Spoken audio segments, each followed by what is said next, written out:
खाते कांग्रेस के सील कर दिए गए, जिससे कि देश की जनता को ये लगा है भ्रष्टाचारी तो ये है जी, हम तो पाक साफ है। वो हर चीज को हिंदुत्व से जोड़ते हैं, हर चीज को हिंदुत्व से जोड़ते हैं कि देश की जनता को ऐसा बांध रखा है कि जो भी हो वो हिंदुत्व, ये बात कह के, धर्म की बात कह के वो हिंदुत्व की जोड़ने की कोशिश करते हैं और वोट पोलाइज करने की कोशिश करते हैं। हिंदुत्व का जो वोट है वो इधर आ जाए।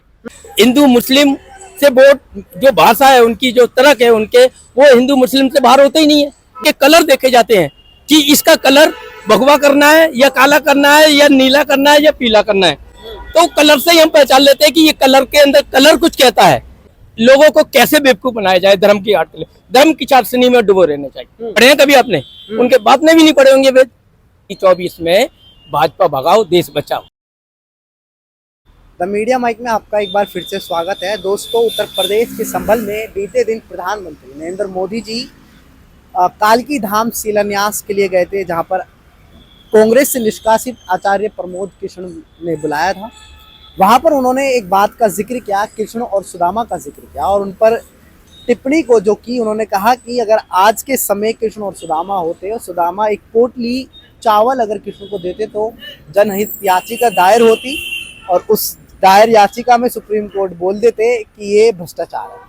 तो इन्होंने को कहीं ना कहीं जोड़ा जा रहा है। जो 15 फरवरी को जिस तरह से सुप्रीम कोर्ट ने इलेक्टोरल बॉन्ड पर अपनी टिप्पणी की और उसको निष्कासित करने की बात की, उस पर कहीं ना कहीं जोड़ा जा रहा है। प्रधानमंत्री जी का सीधा ये सवाल सुप्रीम कोर्ट पर, तो जनता से पूछते हैं क्या कहना चाह रहे हैं इस बात पे, जिस तरह से प्रधानमंत्री जी ने बीते दिन अपनी टिप्पणी की है।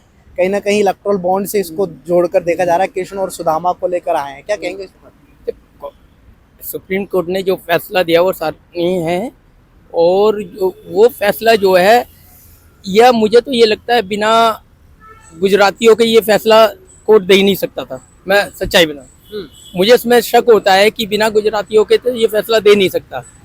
सुप्रीम कोर्ट ने जो फैसला दिया है, और फैसला देने के बाद में और खाते जो सील हुए वो कांग्रेस के हुए, तो एक देश के अंदर, देश की जनता के अंदर ऐसा नैरेटिव बनवा दिया। देखो जी, दोषी हम नहीं है, खाते कांग्रेस के सील कर दिए गए, जिससे कि देश की जनता को ये लगा है भ्रष्टाचारी तो ये है जी, हम तो पाक साफ है। ये मेरा मानना है।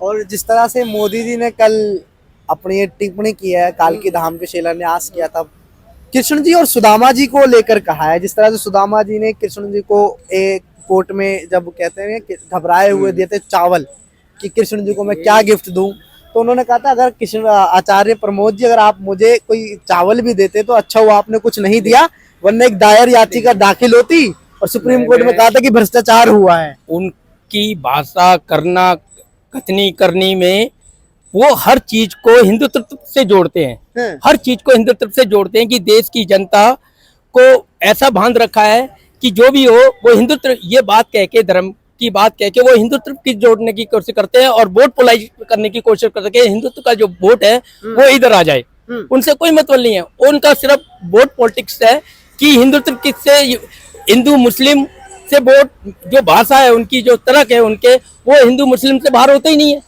वो रोजगार की बात नहीं करते हैं, वो कभी किसी के मतलब नौकरी की नहीं, रोजगार की नहीं, मतलब वो हेल्थ की नहीं, शिक्षा की नहीं, वो कोई ऐसी बात तो करते ही नहीं है। अगर कहीं देखो ना, बस स्टैंडों पे मैं इनके पोस्टर देखता हूँ तो यूपी का योगी का मोदी, अरे चलो ठीक है, पोस्टर यहाँ लगाएंगे, यहाँ के लोगों को क्या पता कितने को नौकरी दी या नहीं दी। बेवकूफ बैठे हैं दिल्ली के अंदर लोग, लोगों को पता नहीं, लोगों की रिश्तेदारी नहीं है, लोग जाते नहीं यूपी कि कितने लोगों को तुमने नौकरियां दी। फिर जो उनके कलर देखे जाते हैं कि इसका कलर भगवा करना है या काला करना है या नीला करना है या पीला करना है, तो कलर से ही हम पहचान लेते हैं कि ये कलर के अंदर कलर कुछ कहता है। जब हम बस स्टैंडों पे भी देखते हैं ना कि बड़ी बड़ी एडवर्टाइजमेंट लगी है, तो हम वो हिंदुत्व की बात कहे ना कहे, हम तो उसके कलर को देख के बता देंगे कि ये कलर क्या कह रहा है। जो ये कहते हैं ना सुदामा, ये कितने बच्चों को पढ़ा है, सुदामा को कितने लोग पढ़ते हैं, उनको पता ही नहीं है। आज की जनरेशन कोई पढ़ी लिखी है? ये 18 से 27 साल की जनरेशन से सवाल कर लो आप, करके देख लो किसी से भी कि वो बता देगी कि क्या है, सुदामा पढ़ लो। जो ये सिर्फ धर्म, वो किसी ने पढ़ा होता है। अभी रुक्मणी को कोई नहीं जानता, वो सुदामा को भी बता देंगे, वो राधा को भी बता देंगे। कभी रुक्मणी के बारे में बात करी है? रुक्मणी के बारे में कभी बात नहीं करेंगे कि रुक्मणी कौन है।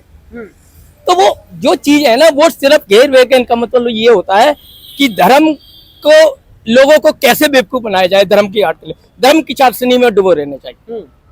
और 18 से 26 साल के युवाओं की 18 आपने से बात 27 करी, साल की, हाँ, और युवा अगर को। देखा जाए तो आज की डेट में सबसे ज्यादा हिंदू धर्म को लेकर वही आगे आ रहे वही हैं। है, जय क्योंकि श्री राम, जय हाँ, माता दी। उनको क्या पता ही उनको नहीं है सही ना। महीने में धर्म का नहीं मालूम? आज भी? उनको धर्म के बारे में कोई जानकारी ना, इतिहास पढ़ा उन्होंने, जितने भी ये लोग हैं, कभी की उनका इंटरव्यू ले लिया, उन्होंने कितने वेद पढ़े हैं धर्म के बाद, जब उन्होंने वेद ही नहीं पढ़े, वेदों के बारे में पता ही नहीं है। आप पूछ लो हिंदुओं से कि पहले ये कितने आपके वो हैं वेद पढ़े हैं कभी आपने, उनके बाप ने भी नहीं पढ़े होंगे वेद।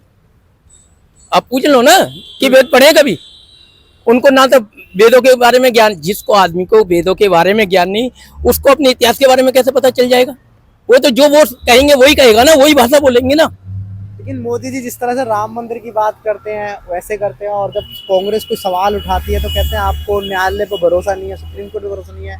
अब उन्होंने खुद भी एक तरह से न्यायालय पे जो उनका फैसला है उस पर कहीं ना कहीं उंगली खड़ी कर दी है सुप्रीम कोर्ट पर, जिस तरह से उन्होंने ये उदाहरण दिया है कृष्ण और सुदामा का। क्या कहेंगे कि अब क्या न्याय पे भरोसा नहीं रहा है मोदी जी को भी, अगर उनकी जो स्कीम थी जो बंद के चुनावी बोर्ड को लेकर? उसमें बहुत बड़ा कहना ठीक है, वो जो बिना उसके नहीं हो सकता, इतना बड़ा जो फैसला हुआ है ना, मैं बार बार एक बात कह रहा हूँ कि बिना उनके कैसे हो सकता है, बिना इशारे के कैसे हो जाएगा फैसला है इतना बड़ा है? और कोई फैसले क्यों नहीं हो रहे? इतने फैसले पेंडिंग पड़े हैं, क्यों नहीं हो रहे? क्यों नहीं हो रहे? ये ईवीएम का फैसला क्यों नहीं हो रहा? ईवीएम की इतने दिन से लड़ाई लड़ रहे हैं लोग, क्यों नहीं हो रहा? ईवीएम का फैसला क्यों नहीं हो रहा? तो आपका कहने का मतलब है कि चुनावी बॉन्ड को जो बंद किया है इसमें भी सरकार का हाथ है? क्योंकि उनको पता है कि इनके पास पैसा नहीं है, अपोजिशन के पास कोई है। अगर फंसेंगे तो ये फंसेंगे, इन्होंने तो 10 साल में कमा लिया, इनके पास क्या है अपोजिशन पार्टी? अब तो 10 साल में उनके पास कुछ नहीं है, जो था वो निकल गया। जिनके पास है थोड़ा बहुत चुनाव लड़ने के लिए, वो बेचारे बोल ही नहीं रहे, वो सड़क पे ही नहीं आ रहे वो लोग। अच्छा, आपको क्या लगता है कौन कौन लोग हैं ऐसे? नहीं कैन, वो तो जो राजनीति करता है ना उसको सब पता होता है। पॉलिटिशियन 24 के लिए क्या कहेंगे, जिस तरह से नैरेटिव बिछा रहे हैं लगातार, एक तरफ हिंदू, 24 में राहुल गांधी जी न्याय यात्रा निकाल रहे हैं, कुछ राहुल कहिए इस गांधी पे? की यात्रा से फर्क पड़ रहा है और देश का मन बना रखा है कि 24 में भाजपा भगाओ देश बचाओ, अच्छा, किसान और लोकतंत्र भी आए बचाओ। हुए हैं। हाँ, किसानों का भी कहना है कि देखो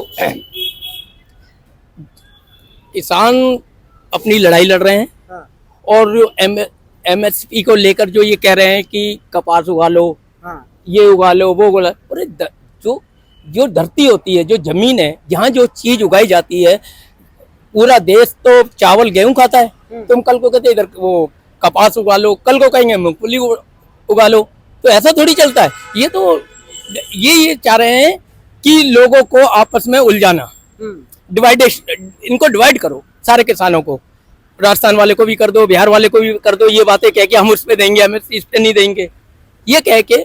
और एमएसपी का जो मुद्दा है ना, बहुत बड़ा मुद्दा है, वो छोटा मुद्दा नहीं है तो छोटा सा ही, लेकिन इसके पीछे अगर इसकी गहराई में जाओगे तो बहुत बड़ी चीज है। देखिए, ये सरकार पर जिस तरह से उन्होंने कहा कि किसानों को भी बांटने की कोशिश कर रही है, और सरकार जो धर्म के नाम पर देश को एक नैरेटिव बिछा रही है, और हर एक चीज़ को, हर एक मुद्दे को कहीं ना कहीं धर्म से जोड़कर ज़रूर पेश करते हैं प्रधानमंत्री। आप किस बारे में क्या राय है, हमें कमेंट बॉक्स में ज़रूर बताएं, और ऐसी खबरें देखने के लिए हमारे साथ बने रहें और देखते रहें द मीडिया।